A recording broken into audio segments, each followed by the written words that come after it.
I'm wondering if you're acquainted with the story of Hank and the mop bucket. Max Lucado tells this story, and maybe you are and you really don't even know it.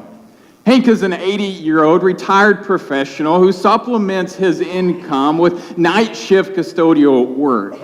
His health isn't what it used to be. Gout keeps him awake at night. Arthritis makes him limp. His glasses are so thick that it makes his eyeballs look twice their size. His shoulders are stooped, but he does his work. Slopping soapy water on the linoleum. He scrubs heel marks left by the well-heeled lawyers. He'll be finished in about an hour before quitting time. He always is. He has for years. He always finishes early, but he never leaves early. He puts away his bucket and takes a seat outside of the office of the senior partner, and he'll wait. He could leave early. No one would know, but he doesn't. He broke the rules once, but never again. Sometimes, if the door is open, he will wander into the office of the senior partner just to take a look around. The office is twice the size of his apartment. He'll run his finger across the desk. He will rub the leather of the couch. He will stand at the window and he'll watch the gray sky turn gold, and he will remember. He once had an office like this, back when he was Henry. Back when the custodian was an executive. It was a long time ago. It was before the night shift, before the mop bucket, before the maintenance uniform, before the scandal. Hank made a mistake. He could never forget. It was a grave mistake. He killed someone. He came across some thugs that was beating up his innocent man, and then he just lost control. And when word got out, Hank got out. He would rather go into hiding than go to jail, so he ran away, and the executive became the fugitive. That was years ago. It's a true story, at least what they say in the movies, based on a true story. A true story that had the incident with the mop bucket. At first, he thought it was just a joke. Some of the fellows upstairs on the third floor, they would play these kinds of tricks sometimes, but he heard a voice coming from the mop bucket. And it said, "Henry, Henry." Hank turned around. No one had called him Henry anymore, but he hears it again, "Henry, Henry." And he steps towards the pail, and it was glowing bright red. It was hot red. He could feel the heat from about 10 feet away. He stepped forward, he looked in, and the water wasn't boiling, but the pail was hot. How could that be? This is strange, he muttered to himself as he took another step closer to get another closer look. This time the voice stopped him. It says, "Don't come any closer. Take off your shoes. Where you're standing is holy ground." And all of a sudden, Hank knew who was speaking. It was God. And you may think that I'm making this up, that I'm crazy. It sounds almost irrelevant or irreverent that God would speak from a mop bucket to a janitor named Hank. But would it be more believable if I told you that it was God speaking through a burning bush to a shepherd named Moses? Just because we're familiar with the story doesn't make it less spectacular than it was the day it first happened in the wilderness with an 80-year-old shepherd. By now, however, we're starting to grow accustomed to spectacular stories, aren't we? Because as a congregation, we're working our way through the story. It's a chronological Bible where each week we'll read another major section of God's leads us down his divine timeline. We began just a few weeks ago looking at the creation, then the ensuing fall of Adam and Eve, and then the flood of Noah, and the creation of the Tower of Babel. Next week, we was introduced to Abram and Sarah, or who would come to be known as Abraham and Sarah. Who would have thought that they would have received a baby about the time that they would have received Social Security? But they did. The nation of Israel was born when Isaac was born. Then last week we looked at the story of Joseph. Joseph is a great-grandson of Abraham, sold down the river by his brothers, sent into Egyptian slavery. Then God turned that prisoner into a prince. And in doing so, actually saved not just the Jewish people, but the lineage of Jesus Christ.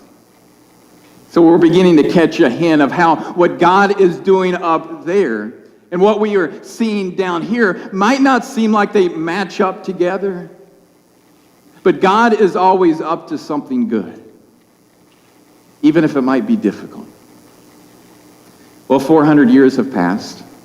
The children of Israel is still in Egypt, but the favor of Pharaoh that was once upon Joseph has long since passed. And there's no favor on the Hebrew people anymore. It's just the opposite. The Egyptians resent the presence of the Hebrews, and they're concerned as the nation begins to grow, so they inaugurated the first genocide. The firstborn of every Hebrew family is to be killed. And it was this world that welcomed the baby Moses. It was into this world that Moses was born. And it was in the chaos of this world that Moses received his call. You might remember his story. He was an adopted nobility. He was an Israelite raised in an Egyptian palace. His countrymen were slaves, but Moses was privileged. He ate at the royal table. He was educated in the finest school, but the most influential teacher in his life had no degree. It was his mother. Remember how he was plucked out of the Nile River? There appeared a young lady, and the Egyptians asked her to be the nanny to this baby, not knowing that she was actually his biological mother. And she raised Moses. And wouldn't you think that she prayed for Moses?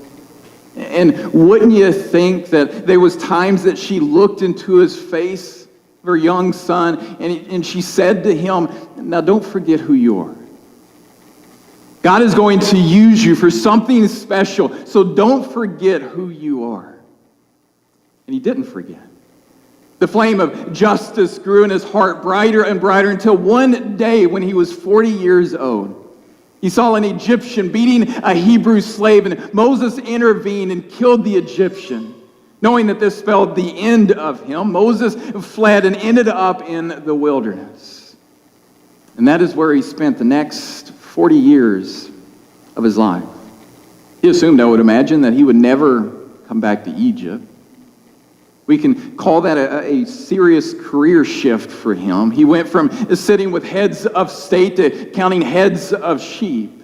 By the time that he was 80 years old, he had spent 4 decades in the wilderness, never thinking that he would ever go back to Egypt. And we know this because when God came to him, not through a mop bucket, but through a burning bush and spoke to him, Moses resisted. Moses said in Exodus 3:11, "Who am I that I should go to Pharaoh and bring the Israelites out of Egypt?" Now, I know how I would have answered that question. Who are you, Moses?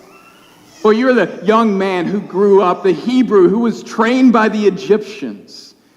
You are the one who speaks perfect Egyptian. You are the one who understands the signs and the language. You are the one who sat on the cabinet of decisions. You had instant access to Pharaoh. You're the perfect one to go back. And then I would have said that you are the one who has been trained now for 40 years in the very wilderness through which you are going to lead the Hebrew people. You know every cave, every lizard, every snake. You have had 40 years of training in Egypt. You have had 40 years of training in the wilderness. You're the perfect one for the job. You know, I would have made a big deal out of Moses. But God doesn't even mention Moses. All he does is tell Moses his name. You want to know how you're going to get through this, Moses? Here's what God tells him the answer is. God said to Moses, I am who I am. This is what you are to say to the Israelites. I am has sent me to you. And we have many titles for God, but this is God's name. The self-assigned name of God, which is Yahweh. It comes from two Hebrew verbs put together, I am and I cause to be. Yahweh. Just tell them, I am sent you. Now think about it. If you came up to me this morning and you said, Daniel, how are you? And I said, well, I am. You'd say, finish the sentence.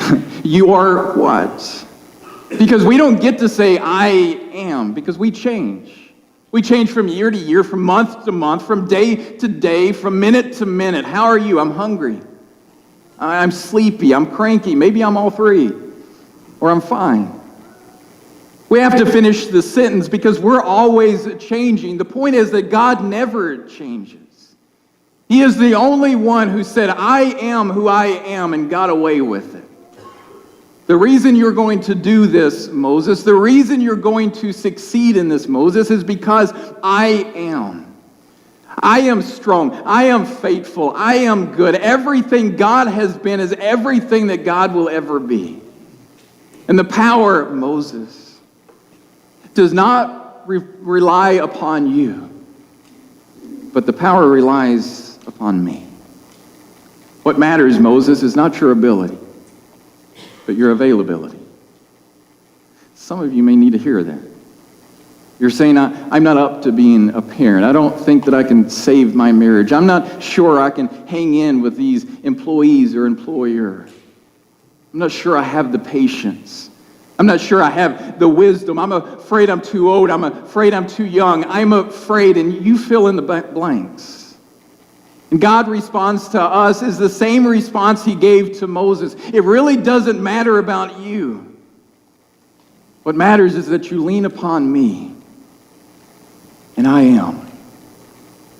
Lloyd Douglas was the author of the novel The Robe and several other classics. And he relates how when he was in college, he was living in a boarding room house of sorts, and he was on the second floor, but on the first floor there was a retired music professor who was wheelchair bound. And they struck up a friendship, and every day Lloyd Douglas would stop and he'd poke his head in the doorway of the apartment of the retired music professor, and he'd say, so what's the good word, Professor? And every day the professor would pull from his shirt a tuning fork. And he would take that tuning fork and he would hit it against the metal part of his wheelchair, and he would put it up to his ear and let it vibrate. And then he would say, that, my friend, is the middle C. The tenor upstairs sings flat. The piano across the hall is out of tune, but that is still the middle C. That's the good news. But what's the point? It's good that there's a middle C in the world. It's good that there's something that doesn't change. Listen, you and I live in a changing world. It's changing so fast that we can hardly keep up with it. The economy changes. The political landscape is changing. The church is changing. Add to that, you're changing. You're married to somebody who's changing. You're raising kids who's changing. You have parents who are changing. It's a changing world. Listen, change will freak us out unless we can lock into the unchanging hands of the mighty I am, of Yahweh. Seems to me that God is saying to Moses, you're about to lead a nation through change. And what you need to know is that I don't change. And the same God that was yesterday is the same God that will be tomorrow, same God that will be always. You need an unchanging God in this changing world. Well, after some more talk, Moses finally said yes. So we have to move through this dramatic back and forth between Moses and Pharaoh. Moses would say, "Let my people go." And Pharaoh would say, no, he wouldn't.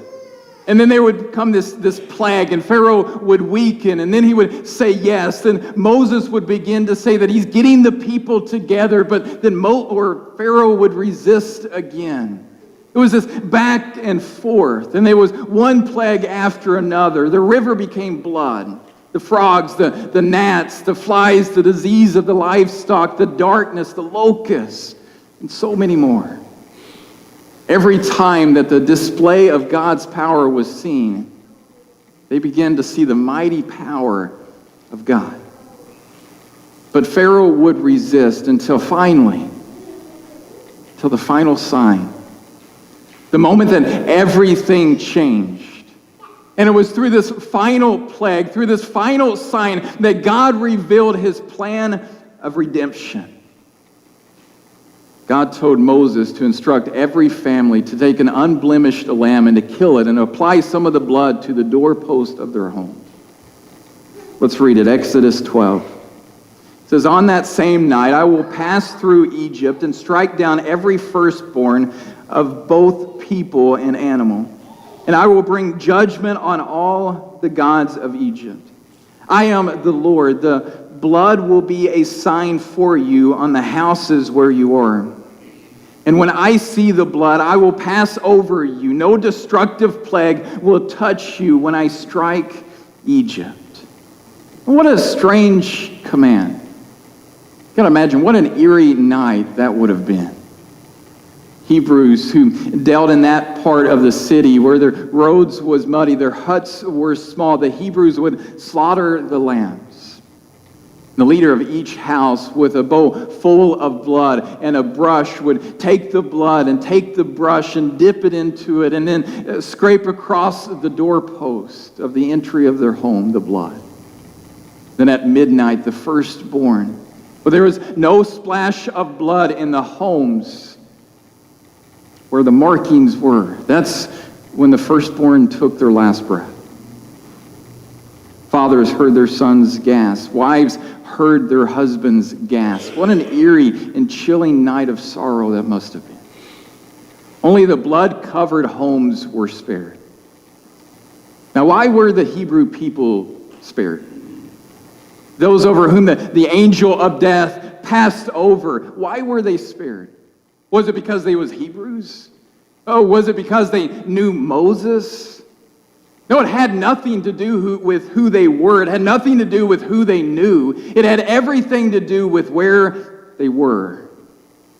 They were beneath the blood of the Lamb.